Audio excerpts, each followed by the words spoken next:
we looked nothing alike. My baby brother was always the biggest man in any room, save Tyree and his prison muscles.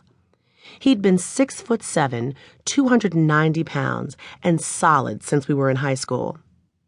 While he was my father's only son, when he took on our father's nickname, Mook, folks in our neighborhood in Hamilton Terrace started calling Kent Big Mook and Daddy Lil Mook. "Kiki Mimi!" Kent called out with his arms extended toward me as he padded over to my table. He was an hour late for a brunch he'd invited me to, but I stood and grinned at him anyway. I let him pick me up and spin me around like we hadn't seen each other since emancipation. More than anyone in the world, Kent always seemed to know how to make me smile. He was my little brother and big brother at the same time. "You're late," I said after he hugged me half to death and we'd settled into our seats. "Nah, I'm right on time, love. God is always on time," he responded mystically.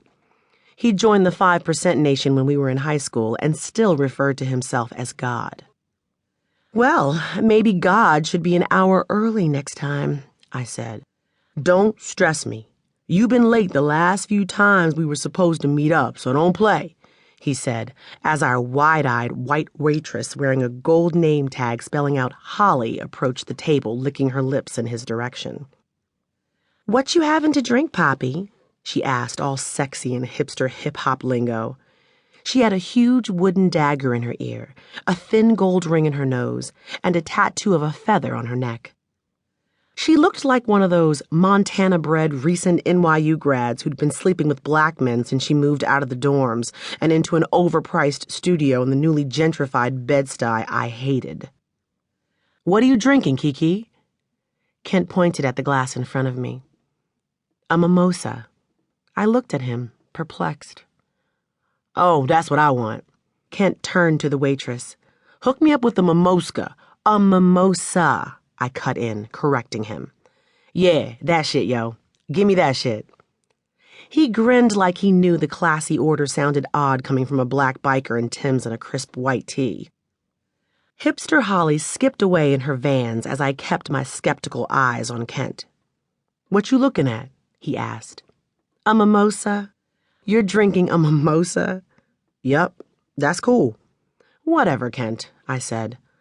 "Look, what do you want?" "Want?" "Need? From me?" "I don't need anything. Why I gotta need something?"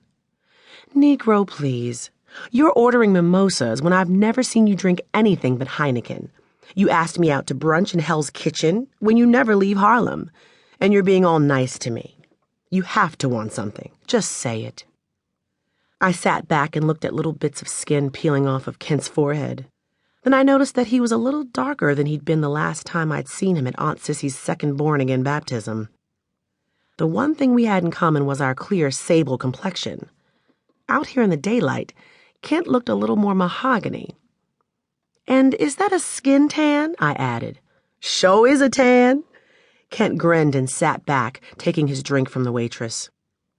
"From where? Where you been? Virginia Beach?" It was late May and the city was heating up, but the sun wasn't nearly hot enough to microwave his brown skin so neatly.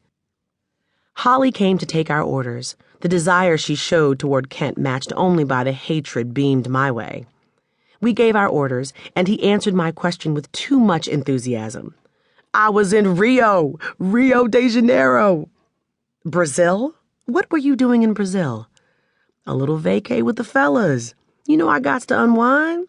A guy be putting in work and shit, especially now that I'm 100% legit and have a job. Working man's money is funny, yo." I frowned. "Interesting. I didn't even know you had a passport." "Well, you don't know everything about me," he said. "Just like I don't know everything about you." "Very true. And I'm happy about that because God only knows what kind of foolishness went down in Rio. You went with Maurice and them?"